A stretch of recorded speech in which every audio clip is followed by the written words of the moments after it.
So it's an absolute privilege today to be joined by Martin Duffy, Director of the Irish Centre for Shamanic Studies in Dundee Park. And, Martin has 30 years experience working as a psychotherapist, working in mental health in Ireland. Not only that, he trained with Steingroff in non-ordinary states of consciousness, and is widely acknowledged here in Ireland and elsewhere as one of the world experts in Celtic shamanism. So it's an absolute pleasure to have you on board here, Martin. So you're one of the lecturers on the Inwardbound Introduction to Psychedelic Therapy training. Maybe you could talk a little bit about what you're going to be teaching on, what your area of expertise is here. Thanks, Rob. Yeah, my background is in mental health. I worked in the HSC as a community mental health nurse for 35 years, then trained in psychotherapy and transpersonal psychology with Steingroff, holotropic breathwork.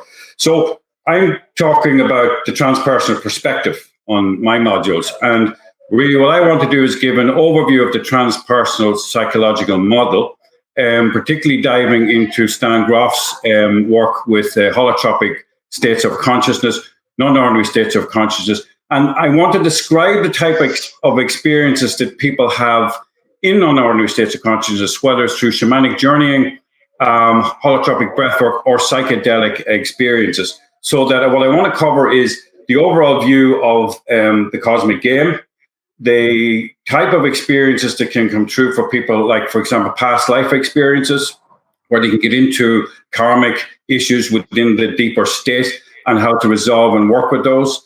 I'll also be talking about shamanism, because for me, shamanism is the core roots of all the work we do in transpersonal psychology, psychedelic states, not holotropic states. And I will also be talking about spiritual emergence and emergency, because when we work with these deep states, we have to be familiar with the kind of issues that can come up for people, because as Steingroff often said, that psychedelics are non-specific catalysts or amplifiers of the unconscious, as are other means and methods of inducing non-ordinary states.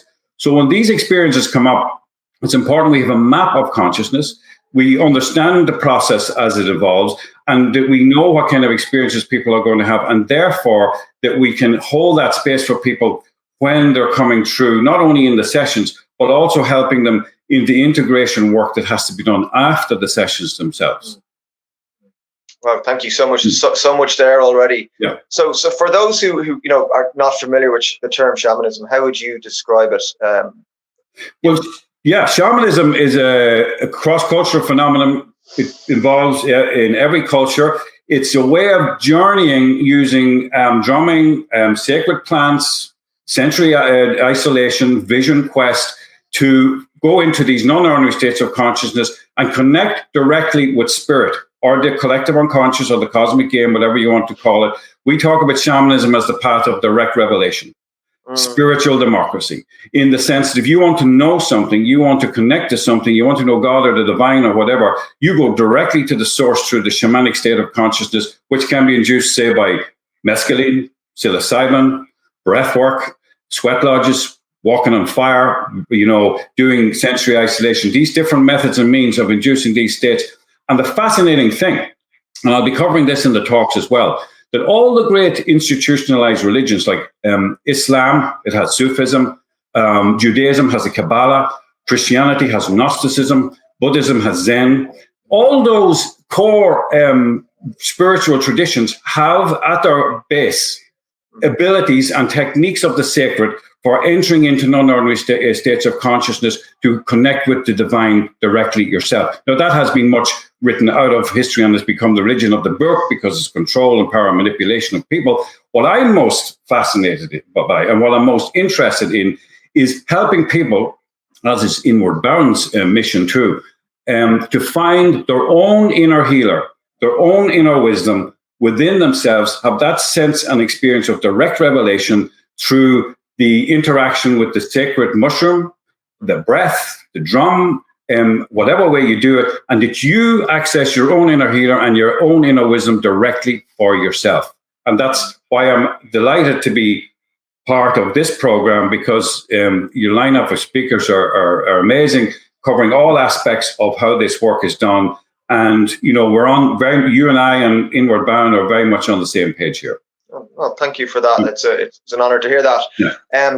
So then moving on to Steingroff, and I know you trained with Stan. And why is Stan such an important figure in psychedelic therapy in the world of psychedelics? Yeah, Steingroff has probably been the most influential person in my own personal life, in the sense I was a young psychiatric nurse. I discovered realms of the human unconscious, which was Steingroff's work on LSD, and blew my mind that a professor of psychiatry was using non-ordinary states of consciousness. Originally LSD when he was in Czechoslovakia, and then he moved to America, and he was a pioneer really of LSD psychotherapy. He worked with Albert Hofmann, knew all the main people. There was a lot of powerful things going on in the 1960s and 70s and early 80s with psychedelics. And then, of course, it became illegal, it got banned for all sorts of reasons. And then he developed and evolved holotropic breathwork, where he uses a rapid, evocative, deep breathing, conscious connected breathing, driving music, sonic driving, and body work to induce similar states to what he had been witnessing in the psychedelic states.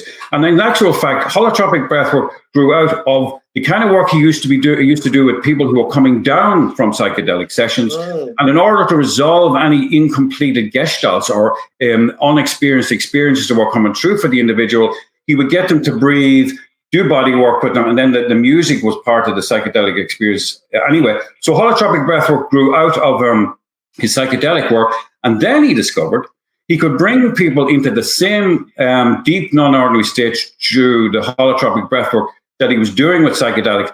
Maybe not as powerful, maybe not as deep, but it was more reachable for a lot of people who hadn't the capacity or the experience to take on the deep dive into the psychedelic space. And he discovered over time that the holotropic breathwork states were as powerful as a way of working. And then what I often say to folk is, before you get into rushing off to the Amazon to take ayahuasca or down to Mexico to take mushrooms with the shamans down there, you really need to have a map for the unconscious. You really need to have some experience of what you're doing. And that's what I say. You need to at least know how to do a shamanic journey, have done some holotropic breathwork, because it's a kind of more gentler introduction to the deeper non-ordinary states that you can reach, where it be the perinatal, around your birth process, into the womb, into past life experience, into transpersonal phenomena where you're in dialogue and connection with extraterrestrial entities, or phylogenetic memories from our ancestral past, that you have some experience of going into those non-ordinary states, and then you're more prepared to take the deep dive into the psychedelic space. Absolutely, and with that famous quote from Joseph Campbell, the mystic is swimming in the same water that the psychotic is drowning on. Right. I think is a quote you introduced to me years ago. But that's right. So there's so much there. What you're saying is the framework for that Steingroff provided of the deep unconscious states, the deep holotropic states, work on many levels, and they work for the psychedelic experience. So just briefly then, what sort of healing experiences have you witnessed over your many years of working with non-ordinary states of reality that you didn't see perhaps through mainstream psychiatry, or that were lacking? Well, it reminds me of Jung's quote: "The psychological rule is that which we hold within ourselves we meet in life is fit," which is connected to Ivor Brown's idea of the unexperienced experience or the frozen past. What these non-ordinary states do, and what psychedelics do particularly, is they open up the psyche where the frozen coex or constellation or complex of repressed material is lying dormant within the unconscious. Now, what it's doing is then it's coming into the everyday collective awareness as depression, anxiety, stress, difficulty in relationships. But what it's also doing, and this is the fascinating discovery of Groff, Jung, and Ivor Brown, in fact, is that what we hold within ourselves we meet in life is fate, in the sense that there's a frequency within the unconscious that's generating the everyday experiences, but it's also manifesting and attracting to us people, experiences, and situations that are trying to awaken what's unhealed within ourselves. But that's the whole idea of the shamanic sensibility of the wounded healer. Life is trying to activate the wound in order to get you and I and all of us to make that alchemical connection to it, which drives the individuation process, raises our vibrational frequency and brings us into higher states of consciousness. And then, as the Buddhists say, we transcend this three-dimensional bardo state. So this is what I have witnessed in these states, that intractable problems where you're talking about it in your everyday psychotherapy sessions, or you're just, working with it at a very basic verbal level. You might understand the problem better. You might spend 10 years in psychoanalysis and have a wonderful understanding of why you are the way you are, but nothing changes.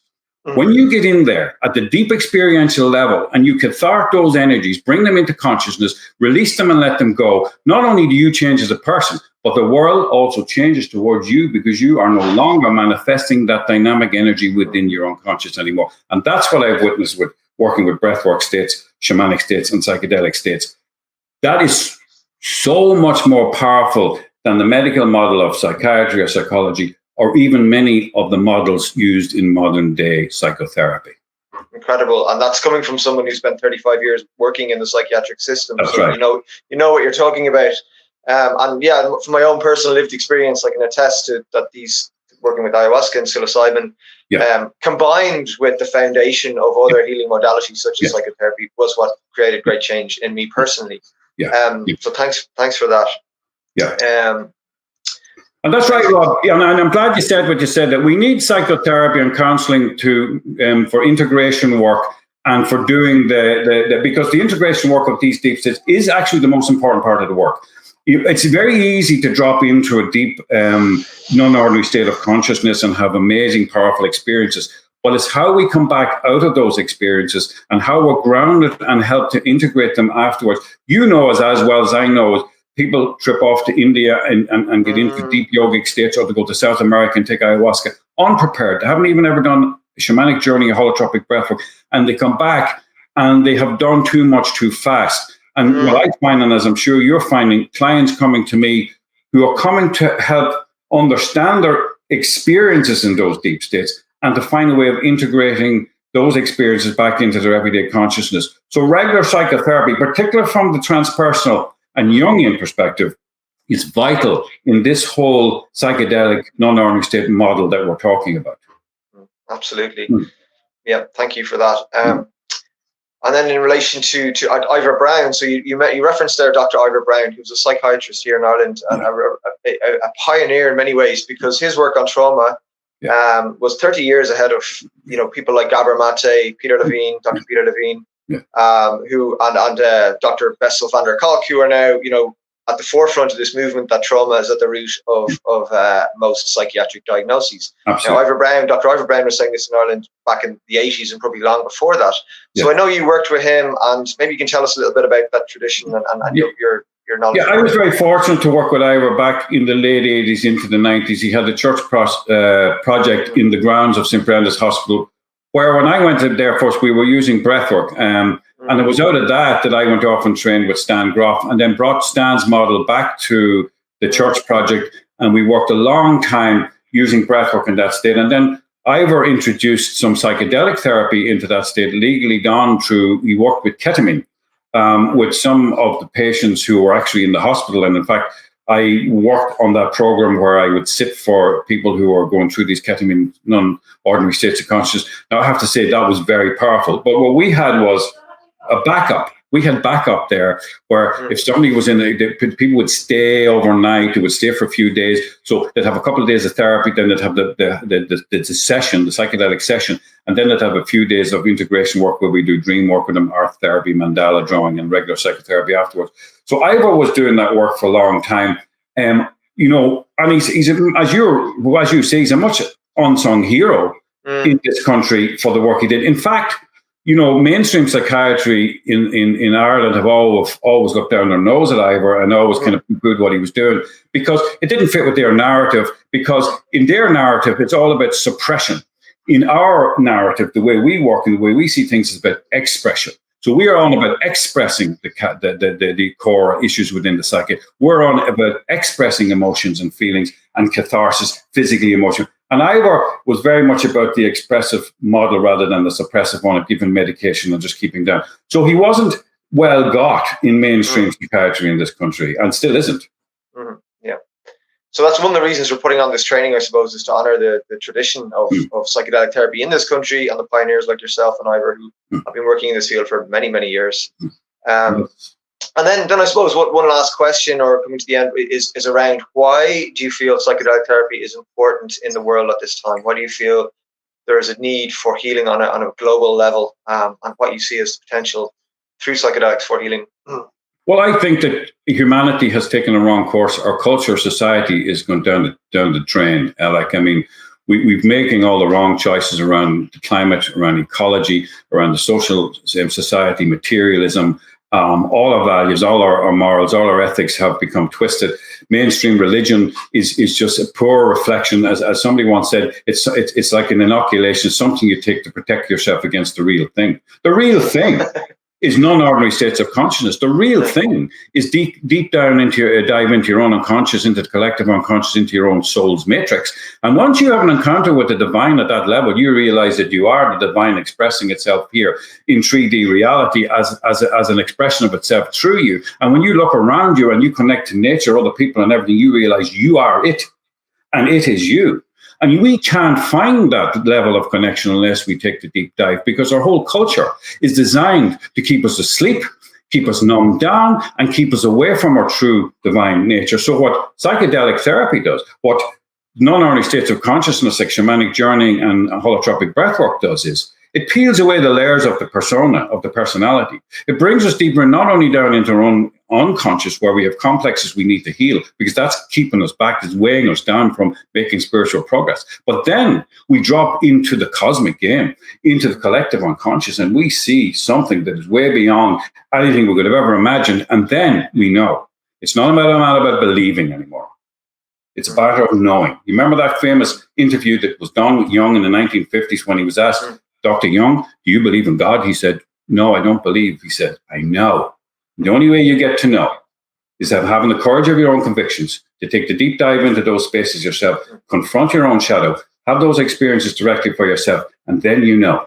Because you paid the admission ticket. You made the price of the admission ticket, which is to surrender your own ego, be humble, because you must enter into these states with absolute humility. And then you will be presented, if you're lucky, at some point with the truth. And the truth is divine and it's beautiful and it's amazing. And you're never, ever the same when you come back from those experiences. If you look at the writings of Hoffman on LSD, or Terence McKenna on his mushroom experiences, or Steingroff on his holotropic states and the experiences that people have, you don't just heal your pathology. You don't heal your depression only, but you become a better functioning individual because you have touched the numinous divine. And that's why I think this work is really important. Well, thank you, Martin. It's an absolute privilege to have you on the training course, and you're so knowledgeable about these states and so much experience. So I can't wait to hear what you're going to talk about, and thank you for your time here today. And we'll see you in September. Thank you, Rob. Looking forward to it. Take care. Mind yourself.